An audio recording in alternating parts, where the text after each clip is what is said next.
የሆነ ቀን ድንገት ጴንጤ ሆኜ ስገኝ ሰው ትንሽ ግር ብሎታል። እንዴ ምንድነው የሆነ ያለው ብለዋልና ለልባችሁ ረፍት ሲባል ጥቂት ስለኔ እነግራችኋለሁ።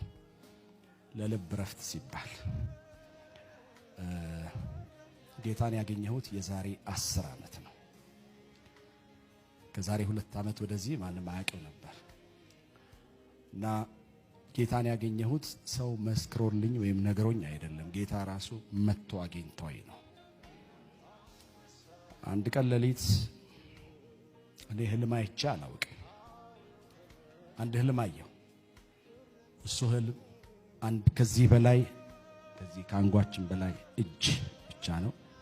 በጣም ደሙ ሲንቀሳቀስ እጅ ውስጥ አያዋለሁ ማለት ነው። በጣም የሚያምር እጅ መታወቂያ ይዞ መጣ። መታወቂያው ከለሩን ሁሉ አስታውሰዋለሁ። ቢጫ መደብ ነው፣ በነጭ ላሚኔት ተደርጓልና እጁ ሰጠኝ። ተቀበልኩና ሳነበው 3 ርዕስ ነው ያለው። በርዕሶቹ ትይዩ ደግሞ የተጻፈ ነገር አለ።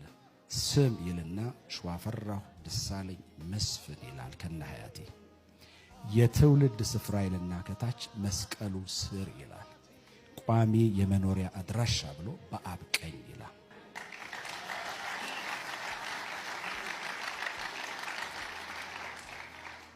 እና እኔ ልምድ ስለሌለኝ ስለማላውቅ የሆነ አንድ ነገር ነው ያየሁት። ረሳሁት። ሲነጋ በቃ ተውኩት ማለት ነው። ከዚያ ያው እንደምታውቁት በጣም የምወደው ኦርቶዶክስ ቤት አብረን እንዲሁ ያሳለፈን ወንድሜ አገልጋይ መጋቢ በጋሻው ደሳለኝ በጣም የቅርቤ ሰው ነውና እሱ ያው ከኔ ቀደም ብሎ ያው ጌታን አግኝቷል። ስለዚህ በአጋጣሚ እሱ በጌታ ሆነ የሚል ነገር ሰማሁ እና በጣም ውስጤ ተቆጣ። እንዴት? ስለዚህ እሱን መገሰጽ አለብኝ ብዬ ሄድኩኝ በቤቱ ልገስጸው እና እንደገባሁ በጣም ፊቴ ተቆጥቷል። ያው በደንብ ስለምንግባባ ስሜቴን በቀላሉ መረዳት ይችላል። አንተ ብዬ ልቆጣ ስል ሸዋ እንጸልይ አለኝ። እንጸልይ ምን ይሆናል? ምን ችግር አለው? ጸሎት ክፋት የለውም አልኩት። እኔ ያልኩት ጸሎቱን ፈልጌ አይደለም፣ በጸሎት ውስጥ ያለበትን ሁኔታ እረዳለሁ ብዬ ነው። አንድ ነገር ሲናገር ሰማሁት። በጌታ በኢየሱስ ስም ሲል እኔ ጣሪያ ነክቼ እታች ተገኘ።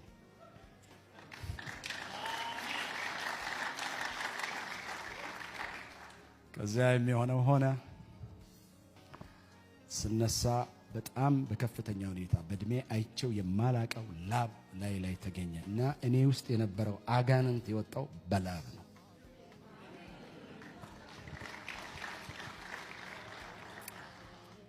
ከዚያ በኋላ ወደ ቤቴ ሄድኩኝ። ምሽት 4 ሰዓት ነው ቤቴ የገባሁት። ማን እንዳዘዘኝ አላውቅም፣ ብቻ በልቤ አንድ ነገር ይቃጠል ነበር። ይቅርታ የሚል ቃል ውስጤ በጣም ይነድ ነበር እና ለማውቃቸውና በድያቸዋለሁ ብዬ ለማስባቸው ሰዎች እንዲሁም ደግሞ በድለውኛል ብዬ ለማስባቸው ሰዎች ስልኬን አውጥቼ በሌሊት መደወል ጀመርኩ። ይቅርታ አድርጉልኝ እያልኩ ለሁሉ እና አንድ ጓደኛዬ ልትሞት ነው እንዴ አለኝ። በእውነት ቃሉ ገብቶኝ አይደለም፣ ማን እንዳወጣው ቃሉን አሁን ነው የምረዳው። ሞቼ ቆየሁ እኮ አልኩት። ሞትኩ እኮ፣ ስለ ሞትኩ ነው ይቅርታ የምጠይቅህ አልኩትና ለብዙ ጓደኞቼ ምህረት ለመንኳቸው። አለፈ ቀኑ። በማግስቱ ጠዋት ወደ ቢሮዬ ለመሄድ ልብሴን ለብሼ ልነሳ ስል አትውጣልኝ ጌታ። ቁጭ አልኩ። ብታምኑ ባታምኑ ከዚያ ጊዜ ጀምሮ ለተከታታይ 2 ዓመት ያጥር ግቢውን በር አይቼው አላውቅም። 2 ዓመት ቁጭ አልኩ ቤት። አይ ሰውዬ ጠፋ፣ ግማሹ ከሀገር ወጣ ይላል፣ ግማሹ የራሱን ግምት ምናምን ይሰጣል። ቁጭ አልኩ። መጽሐፍ ቅዱስ ጌታ አስተማሪ ራሱ መንፈስ ቅዱስ ቤቴ እየጸለይኩ 2ኛ ዓመቱ ላይ ያው በመሃል ጓደኞቼ ይመጣሉ ምናምን እንጸልያለን እንደዚህ። 2ኛ ዓመቱ ላይ አሁን መውጣት ትችላለህ የሚል ኮንፈርሜሽን መንፈስ ቅዱስ ሰጠኝ። ወጣሁ። ስራዬን መስራት ጀመርኩ። ማንም አያውቅም ወደ ጌታ መምጣቴን። በኋላ መማር ፈለገ ውስጤ። መጽሐፍ ቅዱስን የበለጠ ማወቅ ፈለግኩና አንድ የቴዎሎጂ ትምህርት ቤት ሄድኩኝ። እና ተመዘገብኩኝ እና የእግዚአብሔር ፍቃድ አልነበረም ለካ። ይሄን ብነግራችሁ መንፈሳዊ መስሎን የምናደርገው ነገር ራሱ ያለ ጌታ ፍቃድ አይቻልም። እና መማር አልቻልኩም። በቃ ትምህርቱም አልገባልኝ። እኔም ምንም በቃ ኮምፎርታብል አልሆንኩም፣ አቋርጦት። ከዛ የጌታ ጊዜ ሲመጣ አሁን ተማር ሲለኝ ትምህርት ቤት ገባው። ቪዥን ዩኒቨርሲቲ ኦፍ አሜሪካ ከሚባል ካሊፎርኒያ ከሚገኝ ትምህርት ቤት በቴዎሎጂ የመጀመሪያ ዲግሪን፣ ከዛ ደግሞ በክርስቲያን ሊደርሺፕ እንደገና አንድ ዲግሪ ወሰድኩ። እሱን ጨርሼ ስወጣ ኤምኬሲ መሰረተ ክርስቶስ ደግሞ ማስተርስን እኔ አስተምርሃለሁ አለችና ስፖንሰር አድርጋ አሁን ሲስተማቲክ ቴዎሎጂ የመጀመሪያ ዓመት ተማሪ ነኝ ማለት ነው በማስተርስ። እኔ መጀመሪያ ላለመሞት ነበር ኢየሱስን የተከተልኩት፣ ግን በቃ ከሱ ውጪ ህይወት ደስ አይልም። በጣም የሚያስጠላ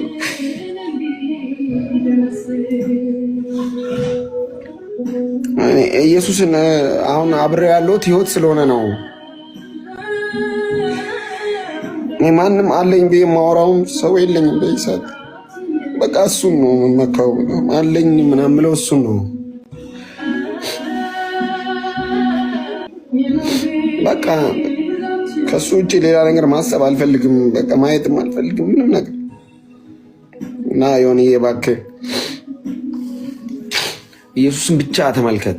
በቃ እሱ ብቻ ተመልከት። በቃ ደስ ይላል፣ እሱ ደስ ይላል በጣም። ብታወራው ይመልስልሃል፣ ቢከፋ ያወራል።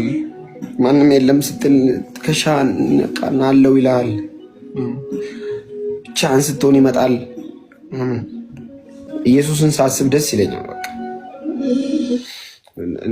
እንደ አባት ወደዋለሁ፣ እንደ ጓደኛ ወደዋለሁ፣ እንደ ወንድም ነው አይደለም። መጽሐፍ ወንድሞቼ ብሎ ሊጠራ አላፈረብንም ነው የሚለው።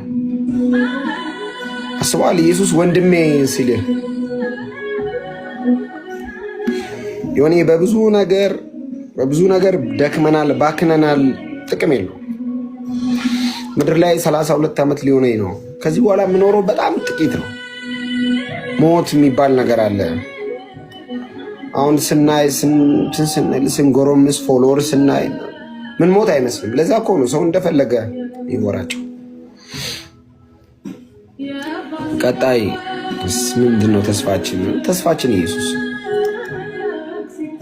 እና እዚህ ላላችሁ ለሁላችሁም ለየሆነ የሚጨምረው አንድ መልእክት አለ። ኢየሱስን ብቻ እንዲሁ ኢየሱስነቱ ላይ እሱን ይሁ እሱ ደስ ይላል በጣም። ኢየሱስ ደስ ይላል። ኢየሱስ ድምፁ ደስ ይላል።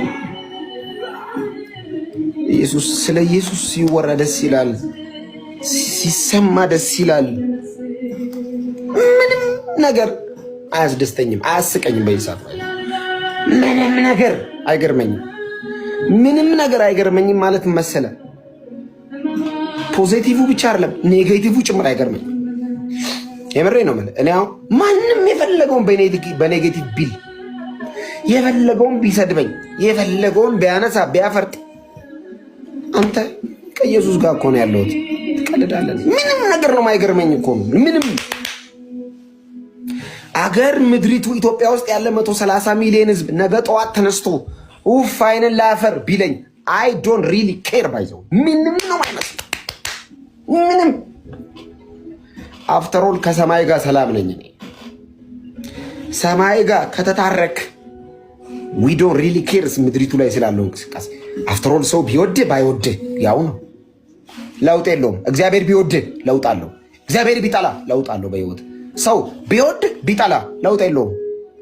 ሲወድም የውሸት ነው፣ ሲጠላም የውሸት ነው። እንኳን ክርስቲያኖ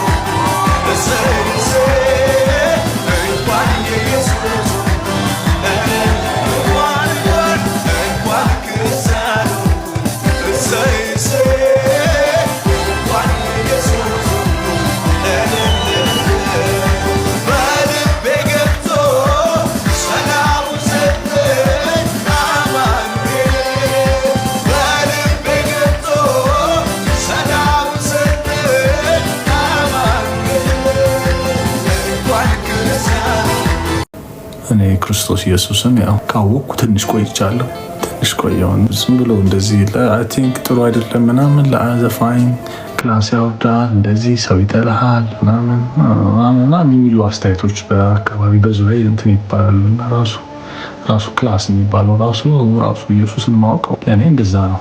ቢኮዝ ክላስ የሚባሉ ሰዎች ራሱ ስለ እግዚአብሔር መንግስት ማያውቁ ከሆኑ በማቴሪያል እና በአነጋገር ክላስነት ይላል። ለምን እንደዚህ አሁን አንዳንዴ ለምን ወጥተህ እንደዚህ መናገር አስፈለገ?